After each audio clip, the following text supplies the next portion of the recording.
sini saya akan membawakan video tentang rendah hati atau tawadu. Selamat menyaksikan. Yang pertama ada tawadu atau rendah hati. Pengertian tawadu atau rendah hati. Tawadu secara bahasa adalah ketundukan dan rendah hati. Kata asalnya adalah tawada, arti arzuhu, yakni tanah air lebih rendah daripada tanah air sekelilingnya.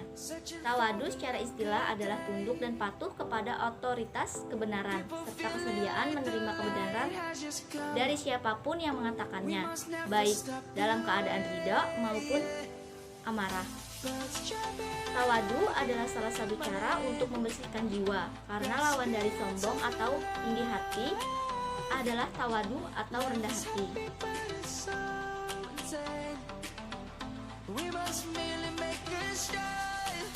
Nah, di sini ada beberapa sifat atau akhlak terpuji yang dikenakan oleh agama kita, ialah tawadu atau rendah hati.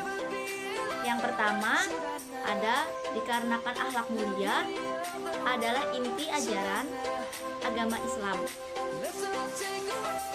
Yang kedua, tawadu merupakan faktor yang menghasilkan ketinggian derajat dan kemuliaan diri. Tawadu merupakan salah satu bagian dari akhlak mulia. Jadi sudah selayaknya kita sebagai umat Islam bersikap tawadu, karena tawadu merupakan salah satu akhlak terpuji yang wajib dimiliki oleh umat Islam. Nah, kita sebagai umat Islam harus mempunyai sikap rendah hati atau tawadu. Yang ketiga adalah dari Rasulullah Shallallahu Alaihi Wasallam bersabda, yang artinya tiada berkurang harta karena sedekah dan Allah tidak akan menambah pada seseorang yang memanfaatkan melainkan kemuliaan, dan tiada seseorang yang bertawadu kepada Allah melainkan dimuliakan atau mendapatkan izah oleh Allah Subhanahu wa taala. Nah, ada juga keutamaan tawadu. Yang pertama, Allah akan meninggikan derajat orang yang bertawadu. Sikap tawadu bukanlah suatu kehinaan, justru dengan tawadu dapat mengangkatkan derajat seseorang. Kenapa? Karena pada dasarnya setiap manusia menginginkan untuk dihormati dan diperlakukan sama dengan pihak lainnya. Yang kedua, meraih al-jannah. Untuk orang-orang yang telah berhias dengan bersikap tawadu, mereka itu adalah benar-benarnya muslimun, yaitu orang-orang yang suka mendatangkan kebaikan dan kedamaian. Karena sikap tawadu tersebut akan melahirkan akhlak-akhlak terpuji lainnya dan akan menjauhkan orang-orang yang berhias dengannya dari sikap-sikap amoral atau negatif yang dapat merusak keharmonisan masyarakat. Nah, ada contoh-contoh tawadu yang terpuji. Tawadu yang terpuji adalah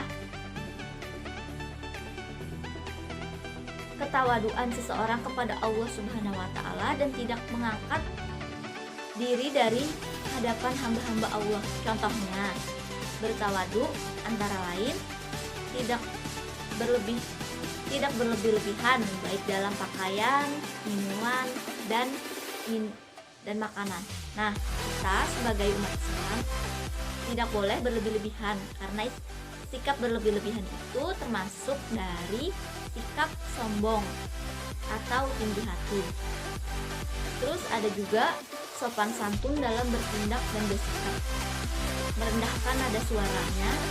Nah, merendahkan nada suara itu juga termasuk sikap rendah hati atau tawadu, karena kita berbicara dengan orang harus dengan nada lemah lembut atau tidak meninggikan suaranya. Gemar menolong orang yang membutuhkan pertolongan. Kita harus suka atau harus gemar menolong orang yang sedang membutuhkan bantuan kita. Ada juga tawadu yang tidak terpuji. Tawadu yang dibenci, yang tidak terpuji adalah tawadu seseorang kepada Allah karena menginginkan dunia ada di sisinya. Contohnya bersikap sopan santun karena memiliki maksud yang baik. Nah, atau bisa juga Number 2. dia sopan santun tapi dalam hatinya ada rasa ingin dipuji orang lain. Nah, itu tidak baik. Ada juga tidak berlebihan memakai harta karena takut dicuri atau dimintai zakat. Nah, ada juga menolong orang yang membutuhkan pertolongan dengan maksud ada imbalan dari pertolongannya. Nah, misalnya kita membantu orang, nah kita memintai upah, itu adalah contoh tawadu yang dibenci oleh Allah Subhanahu wa taala. Ada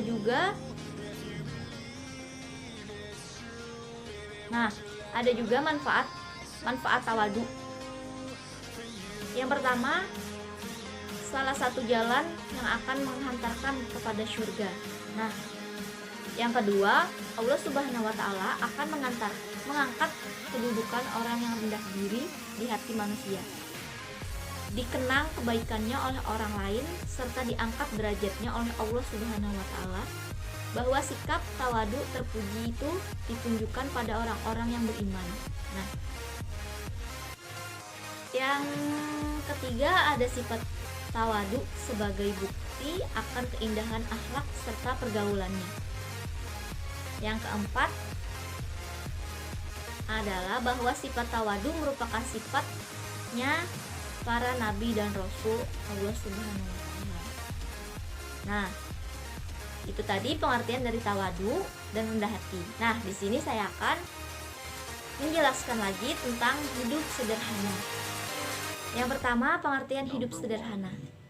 Sederhana adalah kata sifat yang bermakna bersahaja atau tidak berlebih-lebihan. Nah, ini tadi cukup berkaitan dengan tawadu atau rendah hati, tapi ini sikap hidup yang sederhana.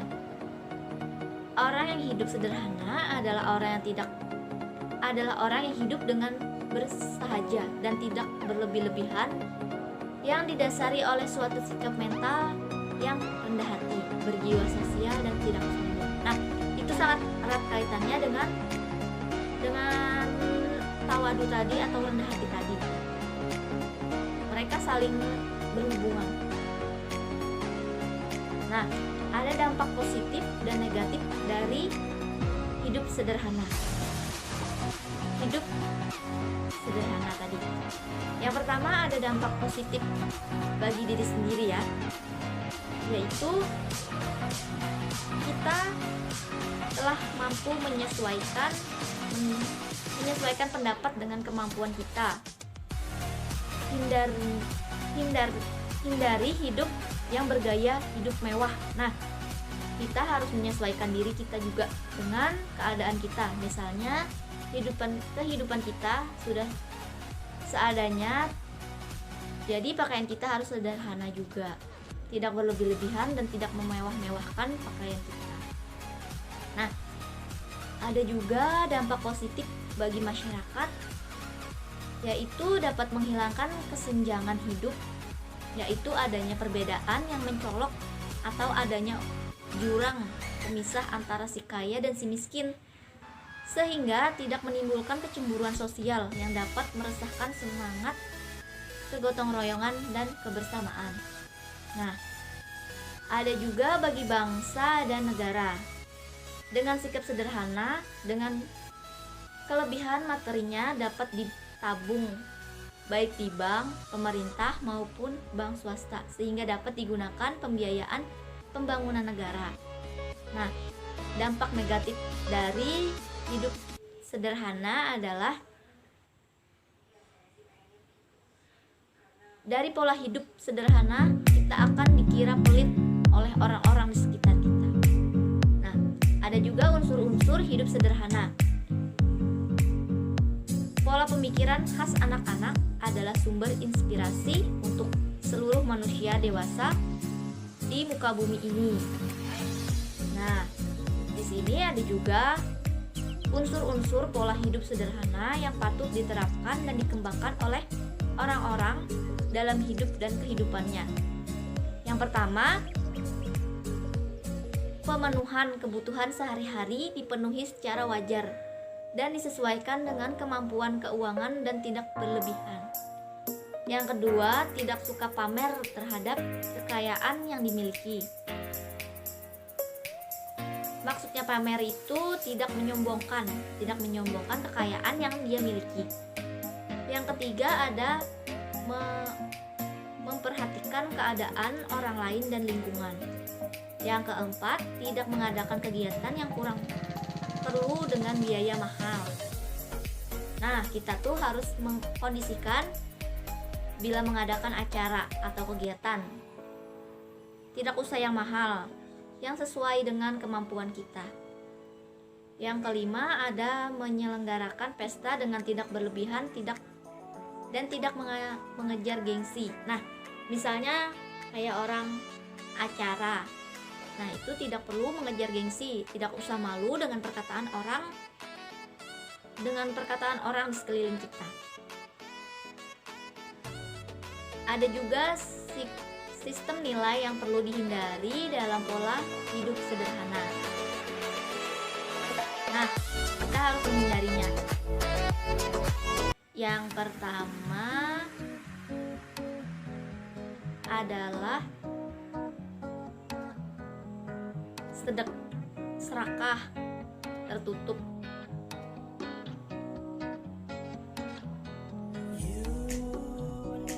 Ada juga contoh sikap perilaku pola hidup sederhana yang bisa dikembangkan. Nah, ada yang bisa dikembangkan dari sikap perilaku hidup sederhana. Yang pertama, sikap sederhana di lingkungan keluarga. Dalam lingkungan keluarga kita harus membiasakan hidup sederhana, tidak menyia-nyiakan waktu, tenaga, dan uang. Kita harus membantu orang tua dan saudara-saudara kita. Kita pun harus bisa memanfaatkan rezeki yang diterima dengan baik. Nah, yang kedua, ada sikap sederhana di lingkungan sekolah. Pola hidup sederhana tidak hanya berlaku di lingkungan rumah, tapi harus diterapkan di sekolah juga. Karena seorang pelajar yang mampu mempraktekkan pola hidup sederhana di sekolah akan senantiasa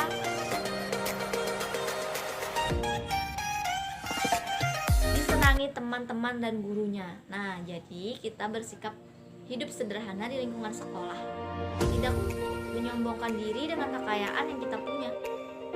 Biarpun kita mempunyai apapun itu, sebaiknya kita harus merendah agar semua orang menyukai kita, teman-teman dan guru-guru kita. Ada juga hidup sederhana di lingkungan masyarakat. Nah, di lingkungan masyarakat kita juga dituntut untuk menjalankan pola hidup sederhana, tidak memamerkan harta kekayaan, kedudukan pangkat, jabatan, kepintaran, ketenaran. Nah, kita tidak boleh memamerkan kekayaan kita, biarpun kita mempunyai segalanya. Kedudukan kita tuh maksudnya pangkat kita dan jabatan kita. Misalnya jabatan kita tinggi, itu tidak patut untuk diumbar-umbar. Sebaiknya hanya